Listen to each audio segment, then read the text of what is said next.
Hey, bro. I want to fight something, bro. Hey, bro. Come on, bro. Come on, bro. I want to fight something. Yes, he did. I'm glad I got witnesses. I seen You it don't in the remember gym. the catch and shoot. seen Forget it in that. Get that. Why you got me in the corner? Fuck out of here. I'm gonna get you. Yeah, now we I'm good. trying to know I ain't going for none of them things. Yeah. Hey, oh! Boy, that boy still got it. Come on. Brother. Come on, bro. No, Yeah, you too better. strong for that. Watch Better. that. Do it again. Do it Okay. again. Do it again. Do it again. Do it again. Bing, bing, bing. Destiny doesn't whisper. It doesn't tap you on the shoulder. It looks you dead in the eyes. And right now, Shakur Stevenson sounds like a man who can already see the finish line. Inside the camp, the energy feels different this time. Calmer, sharper, almost surgical. No chaos, no panic. He's moving up to 140 with zero drama. No weight bullying. No muscle chasing. Just pure belief that skills pay the bills. When I was a kid coming up, Drake was the person I wanted to be like. He was the last person to win the Olympic gold medal, so for me, it was like I wanted to be the next person to win the Olympic gold medal, and I kind of watched all of his tapes. I studied him like every day faithfully, and he played a tremendous part on my style of boxing. Now, it's always been a lot of talk. I always be talking a lot of like smack to Drake just because I always watched him, like I always been looking up to him forever, so now it's like I just want him to get in the ring and like teach me a few things. I'm not like trying to go crazy, but I just want to be able to say I got in the ring with Andre Ward.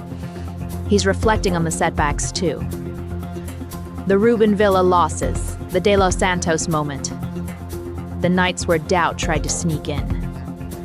But instead of breaking him, those moments built him, forwarded him, hardened his mindset.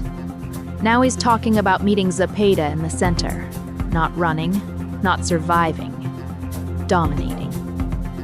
And that evolution should scare anyone standing across from him. I just know it's my time. All I see is the destination that I'm trying to get to. I think I'm the smartest fighter on the planet Earth. I don't just beat guys. I'm the type of fighter that dominates people. I'm gonna beat the shit out of you. You better be ready, boy.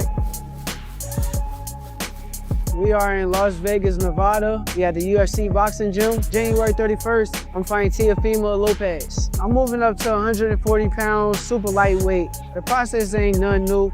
I'm not trying to put on all that muscle and all that extra shit they keep talking about. Skills pay the bills, and that's what's gonna show up on. He even gave Teofimo real respect, called him fast, strong, high IQ, dangerous. But the tone changed when that sparring clip came up. Shakur said the footage was misleading, said the story wasn't real. And deep down, Teo knows exactly how those rounds really went. You see 4 kings, Shakur said. But you're blocking my path, so I'm moving you out the way.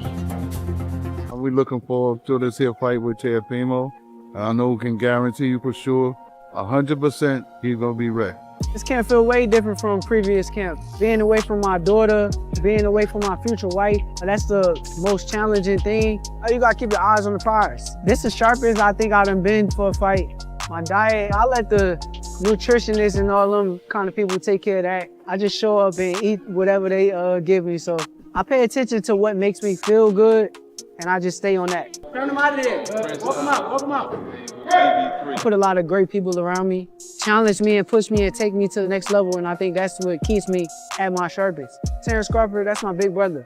I love him to death. I feel like if he wasn't in my career and in my life, it'd have been very difficult getting to the level that I got to. He kind of told me is take every guy serious. Seeing him and seeing how he prepared for guys who I know that's not on his level, it kind of turned me up to make sure that I do the same. Then he dropped the line that mattered most. Teo wants a firefight, but Shakur believes that could be his downfall. Because chaos favors emotion, and Shakur fights with logic. Add Terrence Crawford in his corner as the big brother mentor, and this camp doesn't feel like preparation anymore. It feels like calibration for something historic. You look out, you 4 kings, but you're in my way. So I gotta move you out my way. This guy is the best, and we're here to face the best. That's just what it is. Teo's that guy. Like, I admire his style. I done said this before. I think he's a hell of a boxer. He's fast, he's strong. He got boxing IQ, you know how to outbox people.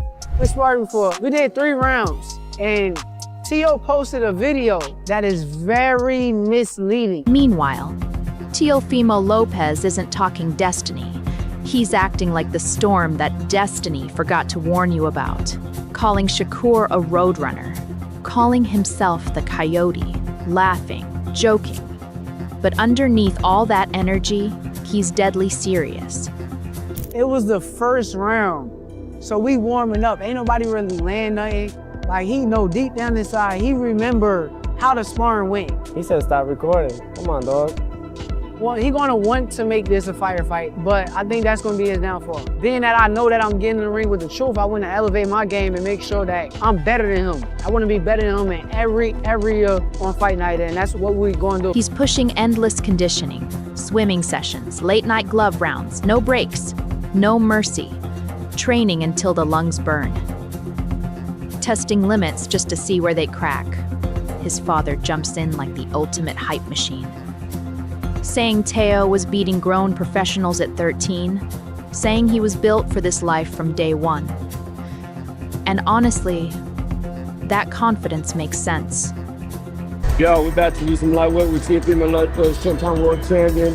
Yo, what it is, baby, box off, and it's a takeover times that by 2, because we are 2-time world champion in 2 different weight divisions. We here at the House of Champions. We breed them, we make them, and you know what? We take the belts and we take them. Let's get it, baby. Teofimo in the flesh. Let's go.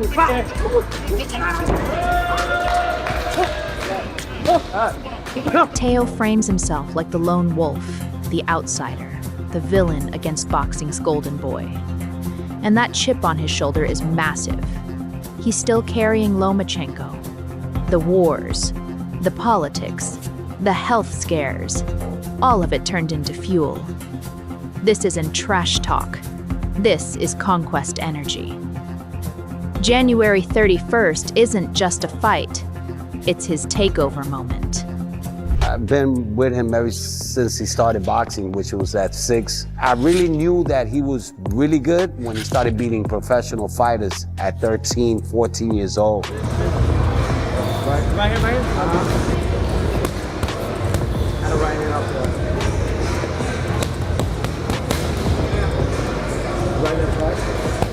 1, 2. Double jab right.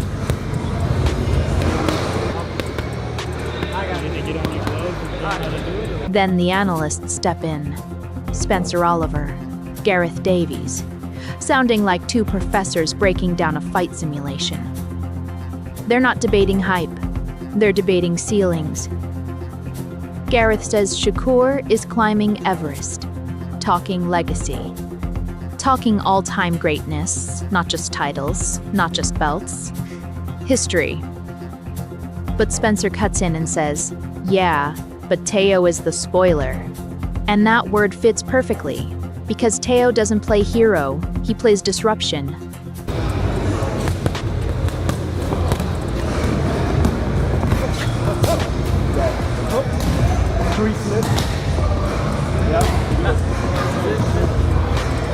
Right here, right here. So that's why we got to keep beating these guys. Beating Shakur, this is part of it to get to that next level. I pretty much have had almost everything thrown at me, and I look forward to see what will be thrown at me come January 31st. They frame it perfectly. Brains versus brutality, IQ versus force, rhythm versus explosions. If Shakur is perfect, he wins on points, but not good, not sharp, perfect. Meanwhile, Teo doesn't need beauty. He needs discomfort. Lean on him, push him, make it ugly, make it rough, turn it into a dogfight. Teofimo Lopez blows hot and cold, but when he's good, he's really good. Vasyl Lomachenko was an outstanding performance. Then he got derailed by George Kambosos in the fight after that and just seemed to lose his way a little bit, but in recent times looks back to his best. It's a fascinating fight. This, for me, is all about whether Shakur Stevenson can step up and bring the greatness. He's daring to be. Because mentally, neither guy breaks. No fear, no hesitation, just 2 locked minds colliding. It's basically chess with body shots. One mistake is checkmate, and if Shakur sits on the ropes too long, Teo turns that defense into forward pressure instantly. This isn't about pretty boxing. It's about who controls space, who controls tempo, who controls the moment. One man climbing history, the other trying to kick the ladder down. Teofimo Lopez will put him in that position because he's got that physical So it's all about the advantage. timing in He the has mid-range. It's going to be fascinating. He has the physical attributes to put him on the ropes, and he knows that that's where his game's at. He's not going to be able to outbox Shakur. Yeah, he's a great boxer himself, and he's very athletic, and he's got great movement and all that, but he's explosive, he's more bullish, and he will have to bull Shakur. He'll have to bully. Then Oshaki Foster jumps in with zero filters, no poetry, no hype, just raw emotion. He calls Shakur his #1 target, says he has to have that fight. That's not business talk, that's obsession. He questions the whole untouchable defense label too, says every defense looks perfect until someone faster and stronger tests it for real. Vasyl Lomachenko is a faster but very fluid type of fighter in the mold of Shakur, he's a very loose-limbed, very relaxed fighter who can be offensive and defensive.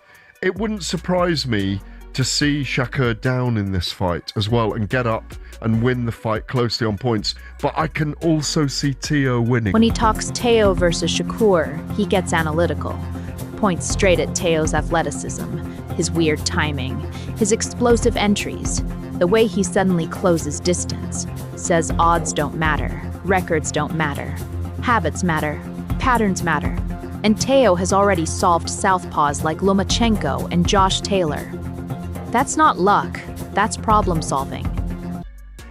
I would say the athleticism mostly, and it seems like he do pretty good against southpaws. I mean, Lomachenko and Josh Taylor, that's two different styles, two different sizes, and he made it look kind of easy with both of them. So we'll just have to see, man. I think it's gonna be a interesting stylistic matchup because we don't know what we're gonna get. It could be a boring 12-round fight, or it could heat up to where Teofimo make him take chances. So we'll see. I think it's a great fight. Stylistically, I think it's up and down as far as you can't favor no side stylistically because you got Teo that's super athletic. You got Shakur that like to control distance, but I think Teofimo with the athleticism and certain things that he'll be able to close it in certain parts of the fight. So here's the honest prediction. If this becomes a technical chess match, Shakur probably edges it. Distance control, timing, clean rounds for the judges. But fights don't live on paper. Teo is chaos, emotion, sudden explosions, one round that flips everything. Some moments he'll look unstoppable. Other moments Shakur will look untouchable. My gut says Shakur by close decision, but the kind of decision that makes the internet argue for weeks. But I think they going off of Teofimo being up and down in certain fights he looked this, and then certain fights he looked great. So I think they going off consistency, but I don't really pay too much attention to them odds makers because they really don't really be knowing the background of boxing. What's the amateurs, what really people got in them, in the boxing. Like they just going off, kind of what everybody pouring their money into and what the hype is. But I think it's more of a closer fight, odds. And that's why this fight feels bigger than normal. One man chasing pound for pound greatness, the other trying to crash the whole story. Skills, power, psychology, legacy, ego, discipline, chaos. Everything colliding at once. This could be a technical classic or a controversial war. Either way, somebody's reality changes that night. Drop your prediction below. Like, share, and subscribe to Boxing Headquarters because this one, you don't want to miss.